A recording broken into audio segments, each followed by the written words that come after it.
Bienvenue dans Le Financier, à votre rendez-vous économique quotidien sur Africa 24. Voici les titres. Organisme parapublic opérationnel depuis 1980, Botswana Telecom Corporation va entrer en bourse. Financièrement instable, la compagnie espère ainsi stimuler son activité. En Mauritanie, la 13e Assemblée générale de la Fédération des industries et des mines s'est tenue mercredi. Les obstacles au développement du secteur industriel et minier étaient à l'ordre du jour. Et puis nous ferons le point sur les marchés boursiers du continent en fin d'édition.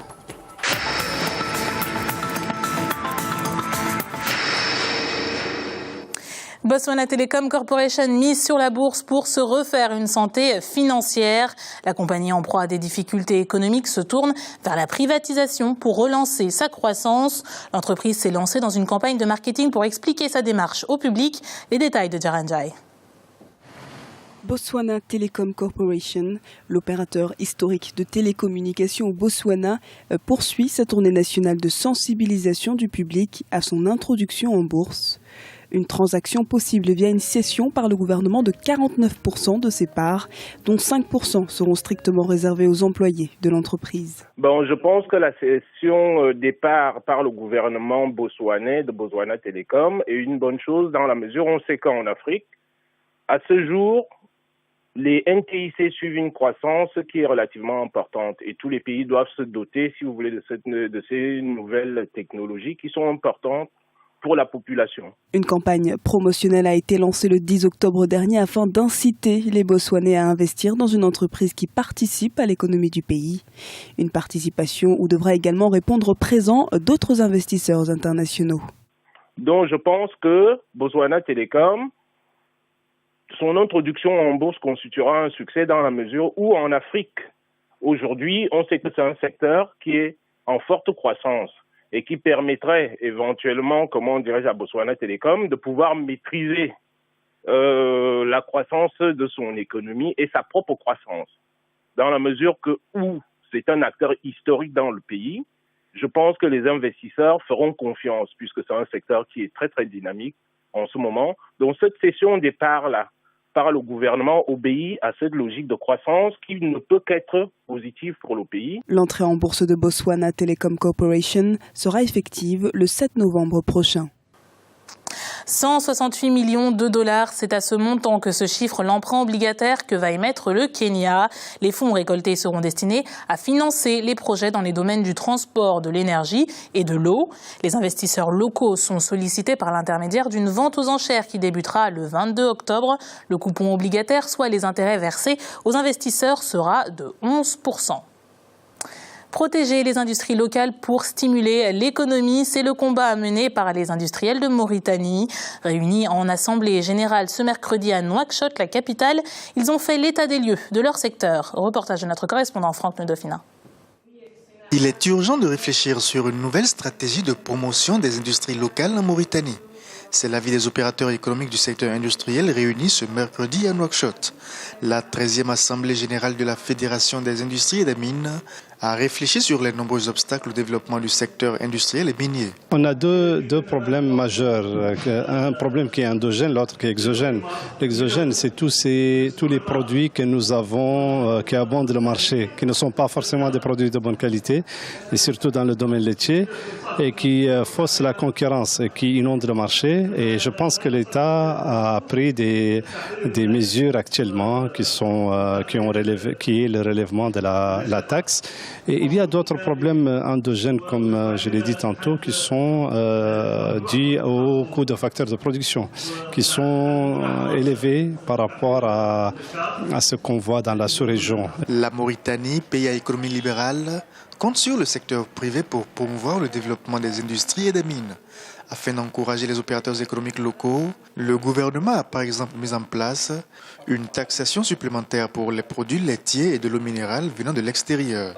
Mais les difficultés d'application de cette mesure rappellent les nombreux défis à relever par l'industrie dans le pays. Le problème est un problème d'abord de main-d'œuvre qualifiée, parce que malheureusement, les employés ne sont pas souvent qualifiés, parce que la formation professionnelle n'est pas encore au point chez nous. De l'autre côté, nous avons l'importation ici à outrance de tous les pays, parce que nous sommes au marché libre, avec aujourd'hui la mondialisation. On a des produits de tous les pays du monde qui sont là. Et souvent, malheureusement, ces produits ne s'acquittent pas des droits de douane comme il faut. Il y en a qui dédouanent au forfait par conteneur. Donc nous exigeons que la valeur en douane soit respectée et qu'il soit un dédouanement rigoureux. Les opérateurs économiques demandent aujourd'hui la mise en place d'une stratégie nationale de promotion de l'industrie en Mauritanie. Elle devrait permettre de protéger les producteurs et proposer des facilités liées au coût de la production et la distribution des produits sur le territoire mauritanien et à l'extérieur. Le déficit commercial du Zimbabwe s'est élevé à 2,84 milliards de dollars de janvier à septembre 2014. Un montant dû aux importations. Elles se sont chiffrées à 4,65 milliards de dollars contre 1,81 milliard de dollars pour les exportations. Un déficit nettement supérieur à celui enregistré l'année précédente avec 1,8 milliard de dollars. Les carburants sont pointés du doigt. Selon les chiffres officiels, ils représentent 43% du déficit commercial. La demande de logements abordables est élevée, mais actuellement, le prix moyen d'une maison n'est pas à la portée de nombreux Africains. Une déclaration signée Claudio Accioli, directeur de l'unité du développement des capacités d'ONU Habitat, lors du forum régional sur le logement à Nairobi. Les Nations Unies qui encouragent les pays africains à entreprendre des réformes dans le secteur du logement pour limiter les bidonvilles. Une politique déjà suivie par certains promoteurs immobiliers sur le continent. On écoute Saad Sifrioui, directeur délégué du groupe marocain à Doha. Le marché de l'immobilier est gigantesque en Afrique subsaharienne, comme il l'a été au Maroc il y a quelques années, il y a 30 ans quand on a commencé dans le logement social. Donc le déficit est là, il y a la démographie, il y a, les besoins sont énormes, il faut absolument répondre à ces besoins. C'est aussi une source de stabilité, le logement social.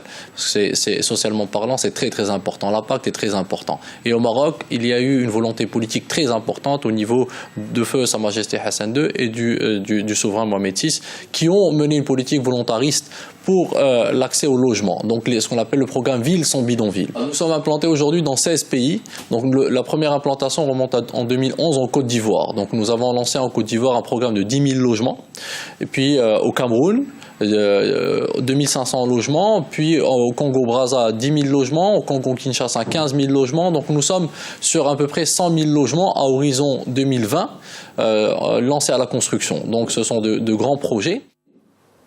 Il est à présent l'heure de faire le point sur les marchés boursiers africains. En Afrique australe et dans l'océan Indien, à la mi-journée, l'indice All Share de Johannesburg était en baisse de 0,59% et celui de Nairobi diminuait de 0,18%. La bourse de Maurice enregistrait une baisse de 0,38% et l'indice de Gaborone au Botswana enregistrait une hausse de 0,01%. Du côté de l'Afrique centrale et de l'Ouest, l'indice nigérian perdait 2,13%. La BRVM d'Abidjan enregistrait une baisse de 4,97% et la bourse du Ghana augmentait de 0,33%. En Afrique du Nord, enfin, l'indice tunisien reste constant. L'indice égyptien enregistrait une baisse de 3,38% et la bourse de Casablanca augmentait de 0,34%. C'est la fin de cette édition du Financia. Merci de nous avoir suivis. On se retrouve bientôt pour un nouveau rendez-vous de l'économie.